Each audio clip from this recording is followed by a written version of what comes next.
terrorists eliminated in an encounter in the Chingom area of Kulgam district. Encounter is still underway. Around 2 to 3 terrorists believed to be trapped in the area.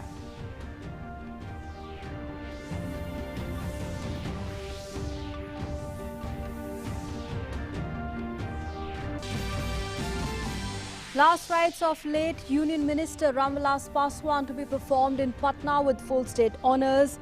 74-year-old LJP founder passed away on Thursday after prolonged illness.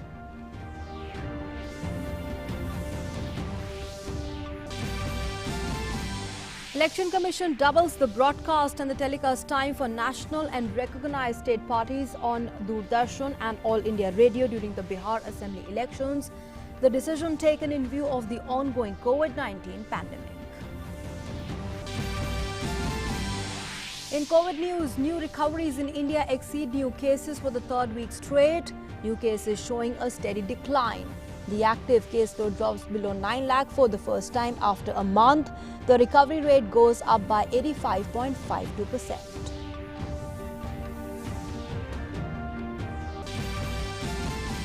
In international news, Armenia and Azerbaijan agreed to a ceasefire after marathon talks held in Moscow. The Russian Foreign Minister Sergey Lavrov says both the nations also agreed to start talks on the settlement of the conflict.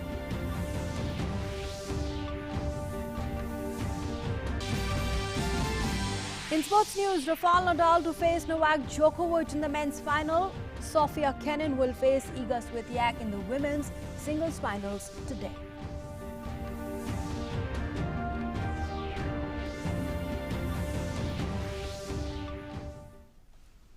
Hello and good morning. You're watching Gulshan News with me, Nancy Kohli. Our top story: in Jammu and Kashmir, at least 2 terrorists have been killed by security forces in an encounter in the Chingam area of Kulgam district.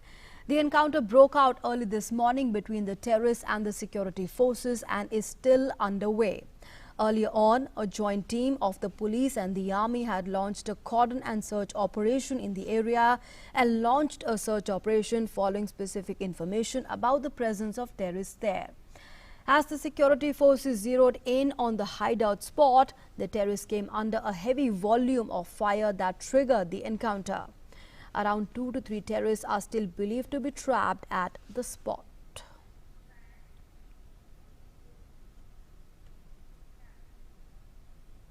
We'll get you more updates on that encounter that's still underway, but on to some other news now. The last rites of the late Union Minister and the LJP founder Ramvilas Paswan will be performed today in Patna with full state honours.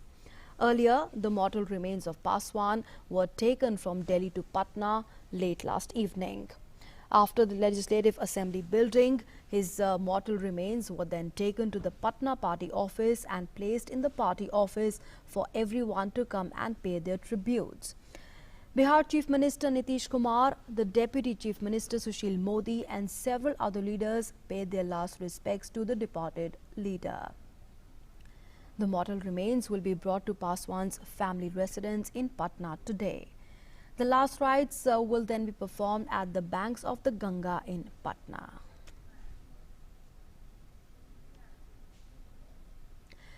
Moving on now, the Election Commission has decided to double the broadcast and the telecast time allotted to each national party and recognized state party of Bihar on Doordarshan and All India Radio during the general elections to the Legislative Assembly of Bihar. The Commission said it took the decision in consultation with Prasar Bharati in view of the ongoing COVID-19 pandemic and the enhanced relevance of non-contact based campaign. The facilities will be available from the regional Kendra of the All India Radio and Doordarshan and relayed by other stations within Bihar. A base time of 90 minutes will be given to each national party and the recognized state party. The additional time to be allotted to the party has been decided on the basis of the poll performance of the party in the last assembly election. In a single session of broadcast, no party will be allocated more than 30 minutes. The period of broadcast and telecast will be between the last date of filing of the nominations and 2 days before the date of polls in Bihar. The guidelines prescribed by the Election Commission for telecast and broadcast will be strictly followed. The parties will be required to submit trance and recording in advance.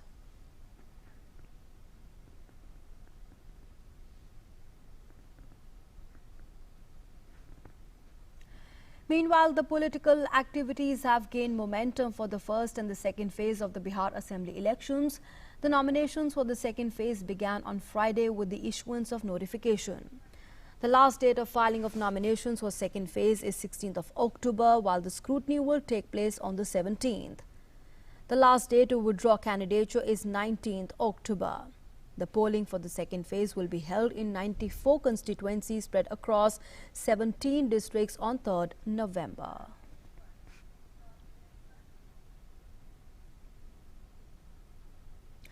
Meanwhile, the scrutiny of nomination papers of the candidates for the first phase of the assembly elections in 71 constituencies held on Friday. A total of 1,357 candidates have filed nominations for the first phase.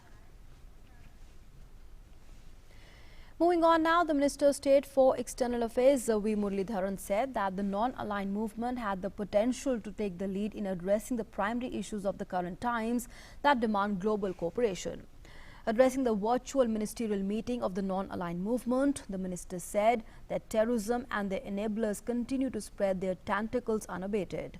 He also said that the NAM countries must work to reduce the socio-economic impact of COVID-19 on the most vulnerable sections of society. Terrorism and their enablers continue to spread their tentacles unabated. Misinformation and fake news are wreaking havoc on social cohesion and collective security. Climate change has become an existential threat, especially to the most vulnerable small island and developing states. And moving on now to updates on COVID-19 from across the country. And India is on a steady trajectory of continuously declining active cases. For the first time since the 9th of September, the active cases have fallen under the 9 lakh mark on Friday. While this indicates a trend of steady decline in the active cases, this decline has been made possible due to decrease in the number of active cases in 20 states or union territories over the last month. The centre's also focused strategy of timely, high and widespread testing combined with prompt isolation, efficient tracking and effective treatment over a sustained period have resulted in these encouraging outcomes. Presently, the active cases stand at 8,93,592 and comprise merely 12.94% of the total positive cases in the country, demonstrating a steady falling percentage of the total cases. The total recovered cases stand at 59,06,069. The gap between the recovered cases and the active cases has crossed the 50 lakh mark. Now, the national recovery rate has also jumped over 85.5% with the continuous streak of high number of recovered cases being reported in the past few weeks. India has the highest number of recoveries from the infection in the world. The case fertility rate has in fact also now stands at 1.54%.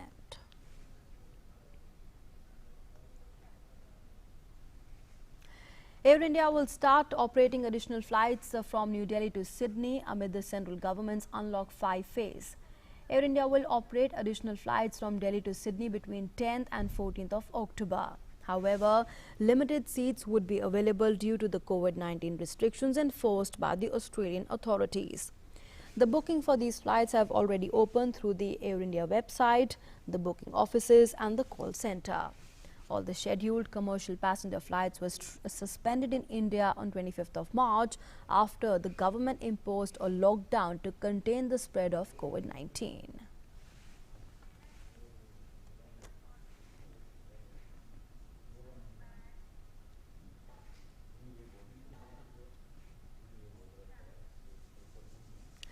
The Information and Broadcasting Ministry has issued an advisory to provide satellite television channels asking them to broadcast content which adhere to program and advertising codes as prescribed under the Cable Television Networks Regulation Act 1995. The ministry said that content should not contain anything obscene, defamatory, deliberate, false and suggestive, innuendos and half-truths.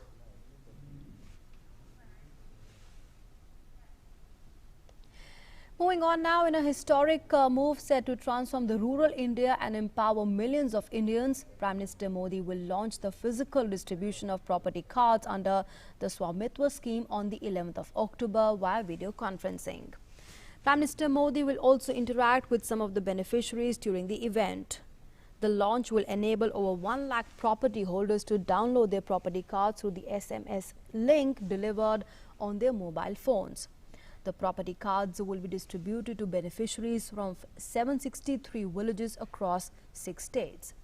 The move will pave the way for using property as a financial asset by villagers who are taking loans and other financial benefits. Swamitwa is a central sector scheme of the Ministry of Panchayati Raj that was launched by the Prime Minister on National Panchayati Raj Day on the 24th of April this year. The scheme aims to provide the record of rights to village household owners in rural areas and issue the property cards.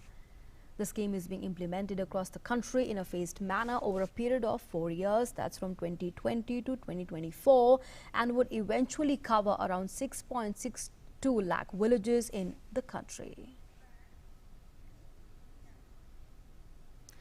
Now, Afghanistan leader and the chairman of a High Council for National Reconciliation, Dr. Abdullah met the External Affairs Minister, Dr. S. Jaishankar, on Friday in New Delhi.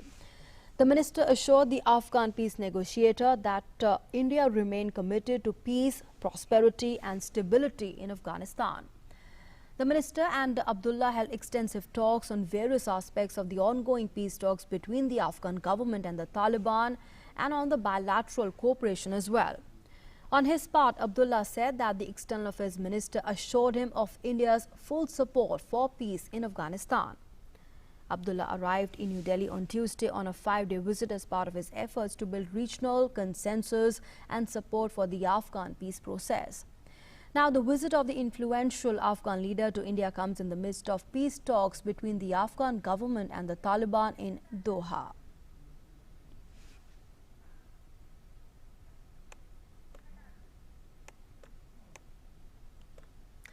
And in some more news now, the government has extended the deadline for filing GST annual return for the financial year 2018-19 by a month till the 31st of October.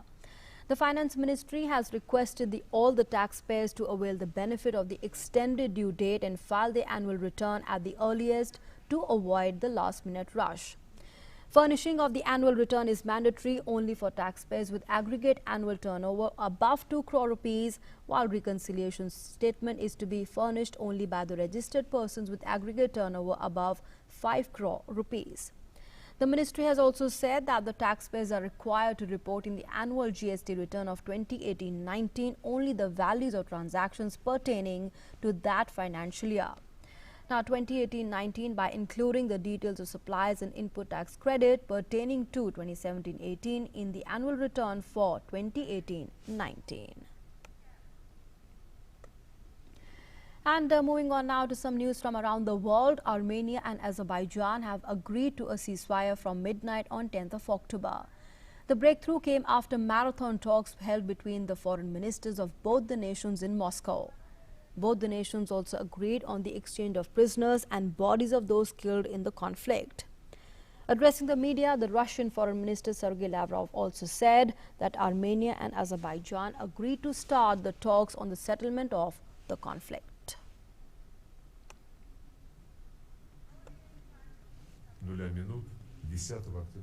First, a ceasefire is declared from 12 p.m. on October 10, 2020 for humanitarian purposes of the exchange of prisoners of war and other detained persons and bodies of the dead, mediated and in accordance with the criteria of the International Committee of the Red Cross. Second, the specific parameters of the ceasefire regime will be agreed upon additionally. Third, the Republic of Azerbaijan and the Republic of Armenia are starting substantive negotiations with the aim of achieving a peaceful settlement as soon as possible, with the mediation of the OSCE Minsk rogue co-chairs and on the basis of the basic principles of the settlement. 4. The parties confirm the permanence of the format of the negotiation process.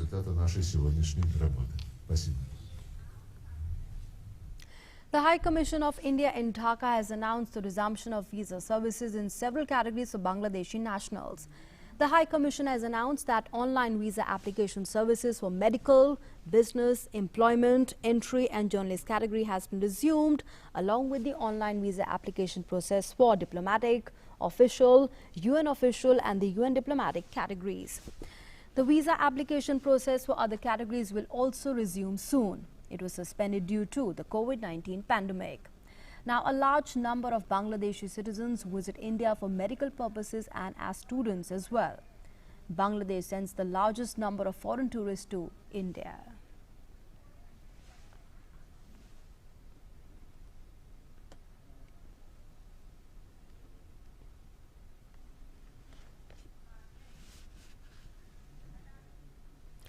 And taking a look now at the updates on COVID-19 from across the world, over 3 crore 70 lakh COVID-19 cases have been reported worldwide, with over 10 lakh 72,000 deaths.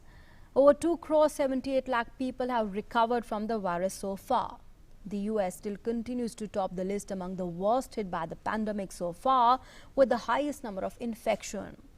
The US has over 78 lakh 93,000 cases of COVID-19 with a death toll of over 2 lakh 18,000.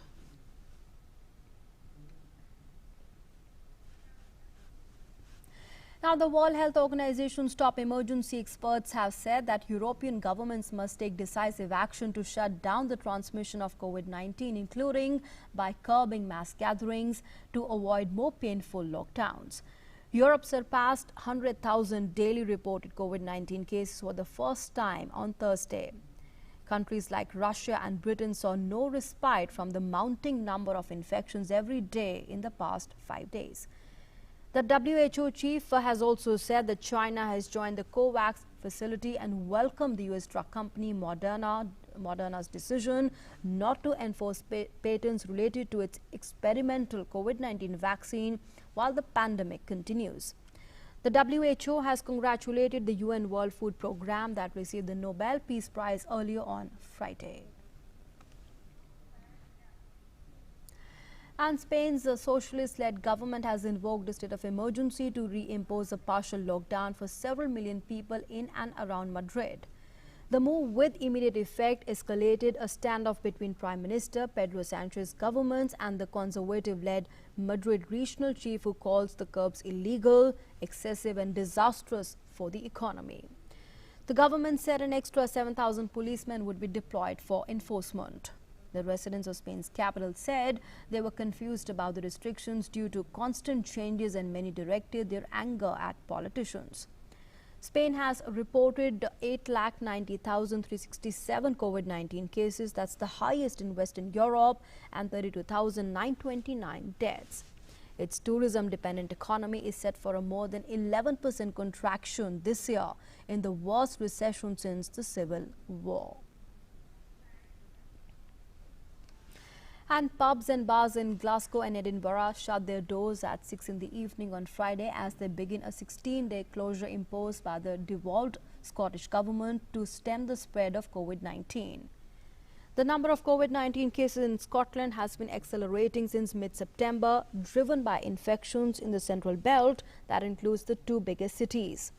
The areas where all the licensed premises will have to close completely, except hotels for residents, are Greater Glasgow and Clyde, Lanarkshire, Ayrshire and Arran, Lothian and Forth Valley. Now, more restrictions will be imposed in those regions for 2 weeks from today onwards, including on the indoor group exercise for over 18 seconds. The UK Hospitality Trade Association said that the new curves were a total catastrophe for a sector already on the brink. The First Minister of Scotland, Nicola Sturgeon, said she would provide an additional £40 million to support the affected businesses. And in more news from around the world, the Commission on Presidential Debates announced that presidential debate between President Donald Trump and Democratic nominee Joe Biden will not proceed. The Commission said that both the campaigns had announced their alternate plans for that date.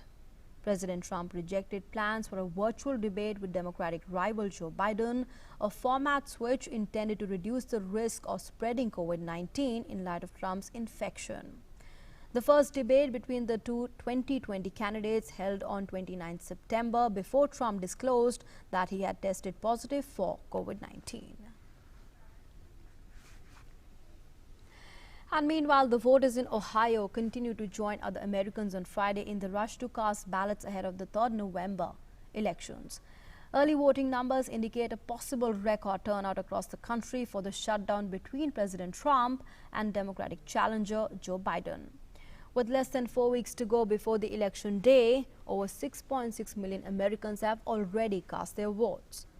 While the shift has been driven by an expansion of early and mail-in voting in many states as a safe way to cast vote during the COVID-19 pandemic. An early trend has shown that Biden leads Trump in national opinion polls, although surveys in crucial battleground states indicate a tighter race.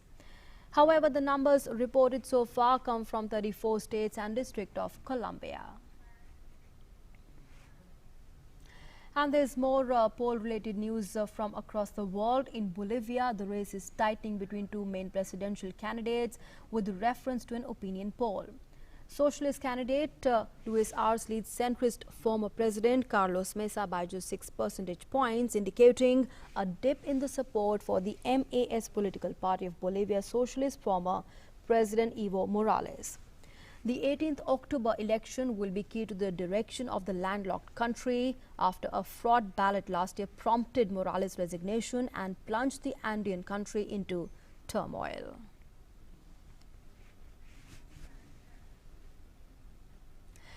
Moving on now to sports news. In French Open's men's singles, world number 1 Novak Djokovic will meet world number 2 Rafael Nadal in the finals.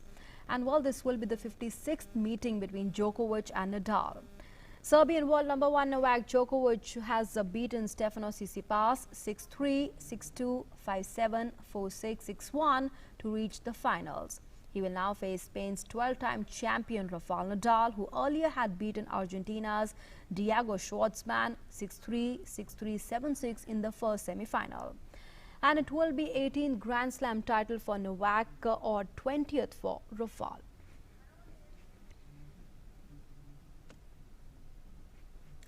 In the women's singles, American Sofia Kenin will face Polish teenager Iga Swiatek in the finals.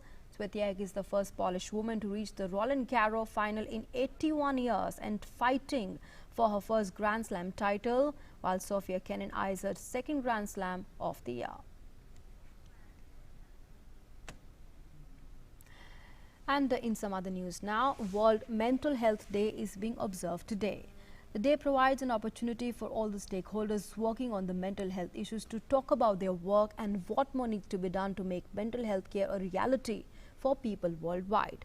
Let's understand the importance of mental health in this report.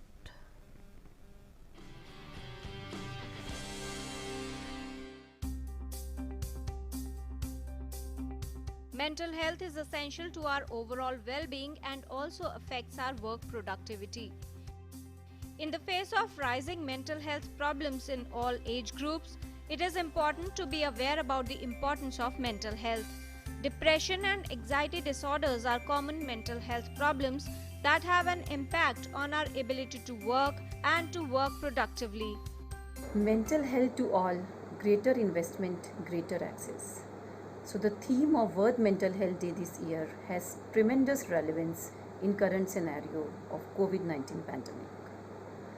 Nevertheless, any person in this world has gone through this phase.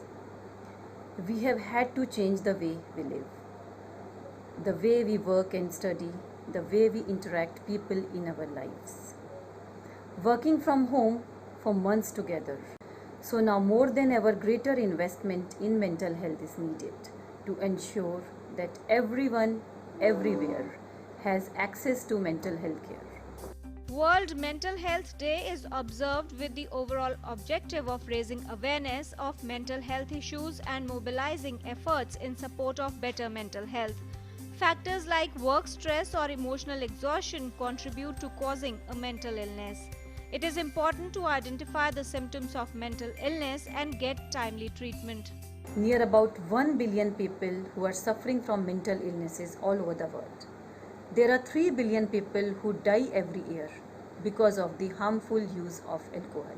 80% of people who don't access for any mental health services because of so many reasons. The reason may be stigma, negligence, lack of awareness. So let's hold the hand together and unify our voice for making mental health a reality for everyone, everywhere.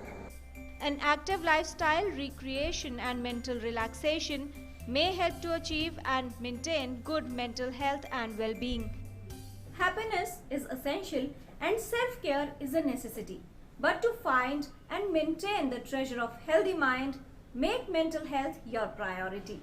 Kiran Bhardwaj, DD News.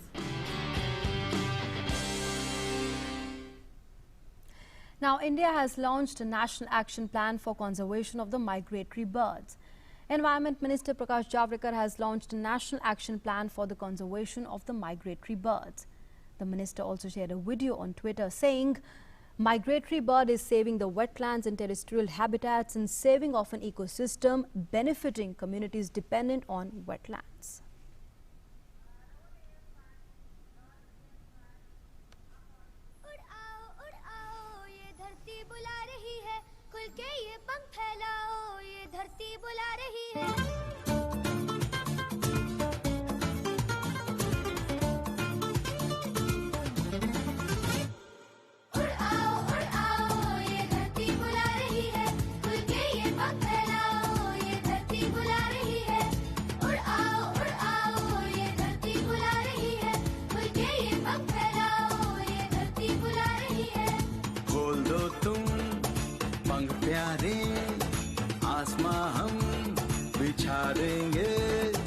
खोल दो तुम पंख प्यारे, आसमां हम बिछा देंगे। तुम पधारो देश हमारे, तुम पधारो देश हमारे, हम हवाएं सजा देंगे जहां तुमको चैन आए, ऐसी दुनिया बना देंगे।